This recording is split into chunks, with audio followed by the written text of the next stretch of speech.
Olá galera, tudo bom? Preparados para mais uma revisão? Agora, do capítulo 3 e 4? Pois é galera, segue a vinheta!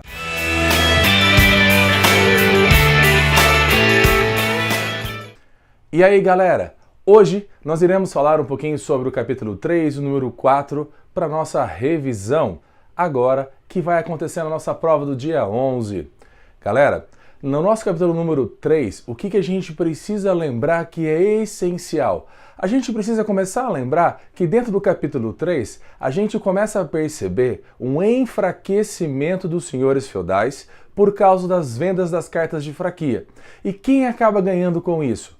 Claro que é a burguesia, que vê a necessidade de ter alguém, ou uma pessoa, um rei, para que ele pudesse ditar as novas regras, uma vez que todos os senhores feudais estavam vendendo suas terras.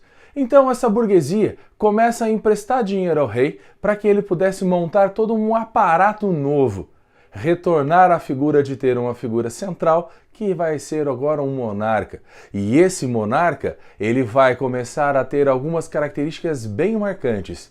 Por exemplo, ele vai começar a ter um poder chamado de poder absoluto. A monarquia absolutista começa a aparecer a partir de então, uma vez que o rei começa a estabelecer um exército nacional, o rei começa a estabelecer um sistema de pesos e medidas nacional, o rei começa a criar funcionários reais para cobrar os devidos impostos, a estrutura do Estado monárquico de um poder absoluto começa a ser feita. Primeiramente, qual será a grande nação que vai se fortalecer? A Inglaterra vai ser a primeira que vai ter como característica um Estado monárquico. Sendo assim, um certo rei, chamado João Sem Terra, resolveu enfrentar alguns nobres e alguns burgueses e se viu obrigado a assinar um documento chamado de Magna Carta. A Magna Carta vai limitar os poderes do rei. Pois é, vai dizer que vai limitar, mas na prática, o que acontece? O rei continua concentrando todo o seu poder nas suas mãos e ele começa a fazer tudo o que ele tem vontade. Claro que é auxiliado principalmente pela vontade de Deus, porque a igreja e o rei continuam sendo bastante fortes. Falando nessa questão da vontade dos reis, alguns teóricos absolutistas afirmam essas características. Como, por exemplo, a gente vai ter a ideia de um filósofo, de um pensador chamado Jacques Bossuet, que vai dizer a respeito da teoria do direito divino, onde o rei governa pela vontade de Deus. Deus o escolheu para que ele pudesse governar e as suas atitudes não podem ser questionadas. Juntamente com isso, aparece uma outra figura chamada Thomas Hobbes. Thomas Hobbes afirma que a população não consegue viver sem ter alguém para ditar regras. E se não tem ninguém para ditar regras, como que a gente vai sobreviver? É o que ele alega. Então, vamos ter um rei. E esse rei vai ditar todas as leis para que a gente possa viver em segurança. É o que ele pensa, ok? Juntamente com esses teóricos, a gente tem mais uma pessoa chamada Nicolau Maquiavel, onde ele afirmava que o poder do rei ele é tão poderoso, que ele poderia fazer o que fosse preciso para se manter no poder. Agora, saindo um pouquinho da Inglaterra e caminhando para um paísinho do lado chamado de França, a gente começa a perceber que vai existir um pequeno probleminha naquela região, que vai ser qual? Um certo rei, Felipe IV, ele acabou vindo a falecer. E aí começou um problema de sucessão. Quem vai governar a França? E aí o rei Eduardo III da Inglaterra falou, eu quero governar. Só que nesse momento ele é impedido por causa de uma lei que existia na França. E aí o Eduardo III então bate o pé e fala, eu vou dominar a França. Claro que ele também tinha um outro desejo por trás disso. Que era qual? Ele também queria governar a região de Flandres, uma rica região comercial. Então, inicia-se a partir daí uma guerra que vai durar 116 anos, que é conhecida por nós como Guerra dos 100 Anos. A Inglaterra e a França começam a brigar. E essa guerra se estende por anos e anos e anos. Só que, como a França precisou se unir, se fortificar para derrotar esse inimigo em comum, O que vai começar a acontecer a partir daí então? Começa a gerar dentro da França um sentimento nacionalista. Todas as nações que falavam o idioma francês se juntam e ao se juntarem, eles acabam então derrotando os ingleses. Claro que no meio dessa história apareceu uma moça chamada Joana d'Arc, que dizia conversar com Deus. E Joana d'Arc então conseguiu fazer uma série de vitórias. E essas vitórias motivaram os franceses a derrotarem os ingleses. Bom, uma outra nação que vai se unificar nesse processo de monarquias, de poderes absolutos, será a região da Espanha e de Portugal. Começa a surgir lá na Península Ibérica, lá onde hoje fica realmente Portugal e Espanha, eles começaram a expulsar ali, através de uma guerra de reconquista, os muçulmanos que estavam no seu território. Portugal e Espanha, extremamente católicos, expulsam eles ali por depois de várias guerras.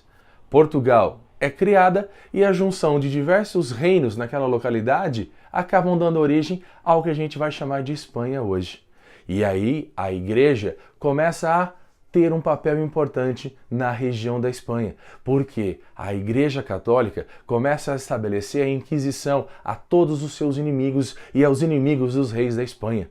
Por isso que a Inquisição espanhola entra para a história como a mais terrível de todas. Inclusive, isso acabou chegando aqui na América, que foi bastante complicado, ok?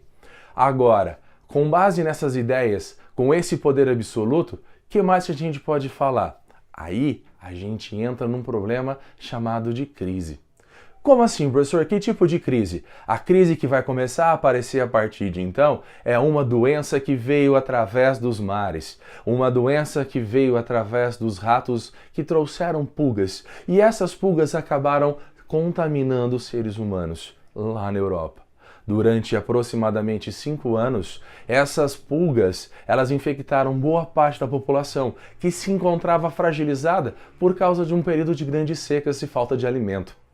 Essa peste vai dizimar, matar aproximadamente 25 milhões de pessoas na Europa. Lá pelos anos de 1340, 1350, essa quantidade de 1/3 da população europeia vem a falecer. Nossa, tanta gente assim? É, tanta gente. E ela acabou do nada? Não, na verdade. O que aconteceu? As pessoas voltaram a conseguir se alimentar decentemente, o organismo se recuperou e a população começou novamente a conseguir combater essa doença. Os reis vão se fortalecendo e aí aparecem alguns exemplos máximos, como por exemplo Henrique VIII na Inglaterra e também um rei totalmente absolutista e mandão chamado Luís XIV, um cara que se intitulava o Rei Sol. Galera, tudo isso acabou também caminhando agora para o capítulo 4, onde a gente começa a falar sobre uma mudança. E essa mudança agora é na mentalidade. As pessoas começaram nesse momento a refletirem sobre algumas transformações. O contato que eles tiveram durante vários anos lá com o povo árabe acabou proporcionando a eles uma maneira de questionar um pouco a Igreja Católica. E aí o homem começou a ser visto como o centro de tudo. O homem começou a ser visto como aquele que é importante, mas não deixando de acreditar em Deus. Ao mesmo tempo, com essa nova maneira de enxergar a realidade, começamos a ter, dentro da sociedade europeia, uma maneira de estimular as novas universidades. E isso levando as pessoas, então, a buscarem cada vez mais conhecimento e razão. Galerinha, a gente não pode esquecer de outros detalhes. Com esse conhecimento, a gente percebe que pessoas questionam a teoria geocêntrica, porque chega Galileu afirmando que a Terra gira em torno do Sol, não é mais a Terra o centro de tudo. Eles questionam o teocentrismo, dizendo que o homem agora é o centro de tudo. E essas transformações geram algumas perseguições e mudanças. Agora, as mudanças também caminham além da mentalidade e vão para as artes. O renascimento artístico começa a surgir lá na Península Itálica. O renascimento artístico vai levar os artistas a olharem para si, a buscarem o seu individualismo, a assinarem as suas obras de arte, a buscarem a perfeição. E isso, eles começam a tentarem buscar uma coisa chamada de perspectiva, onde eles começam a perceber a diferença de primeiro, segundo, terceiro plano. As imagens, os tamanhos são diferentes de acordo com o seu olhar. Eles também começam a voltar a buscar o pensamento lá na Grécia e da Roma na hora de esculpir as suas obras de arte.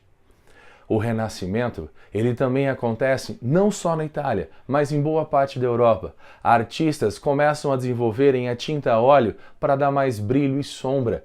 Artistas como o próprio Leonardo da Vinci, o Rafael, Sanzio, como Michelangelo, Donatello, começam a retratar temas do cotidiano, começam a retratar temas do dia a dia, começam a retratar temas religiosos, todos eles agora financiados por seus próprios patrocinadores, carinhosamente chamados de mecenas. Com isso, o que a gente passa a ter dentro desse período chamado de Renascimento? O Leonardo da Vinci, ele então, conforme a gente pode perceber nessas imagens, ele retrata a Última Ceia de uma forma extremamente detalhista, ao contrário de outras imagens que a gente observa o quanto elas são bastante estáticas. O Renascimento italiano, ele começa então a transformar a maneira da gente observar as coisas que estão ao nosso redor. E isso leva lá na frente a agora um questionamento da igreja. Um certo monge alemão, cujo nome dele chamava-se Martinho Lutero, observa várias coisas que ele não concorda dentro da igreja católica. Ele observa as vendas de indulgência, ele observa as vendas de relíquias sagradas, ele observa a corrupção dentro da Igreja Católica. E isso faz com que ele então começasse a protestar. E ele vai e coloca na porta da Catedral de Wittenberg 95 teses de protesto. Opa, protesto? Ele vai ser responsável por criar a primeira igreja protestante. Juntamente com a sua teoria protestante, ele vai começar a dizer e afirmar que o homem é capaz de ler a Bíblia sozinho, que só a fé salva. Martinho Lutero, ele faz a primeira reforma da igreja. Aí vem um cara chamado João Calvino, que começa a desenvolver uma teoria chamada de predestinação. Essa teoria da predestinação vai afirmar que você é rico, você consegue acumular riqueza, você consegue ter um trabalho e acumular riqueza porque Deus o predestinou a isso. E essa teoria acabou fazendo com que boa parte da população da burguesia mudasse para ela, porque não deixou de ser o quê? Pecado seguir as orientações de João Calvino.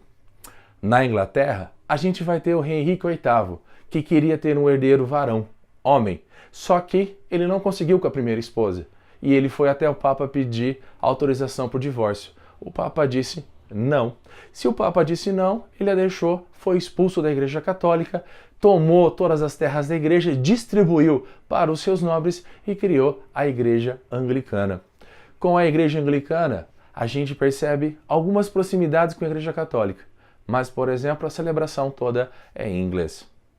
Galera, e a igreja? O que ela vai fazer a partir daqui?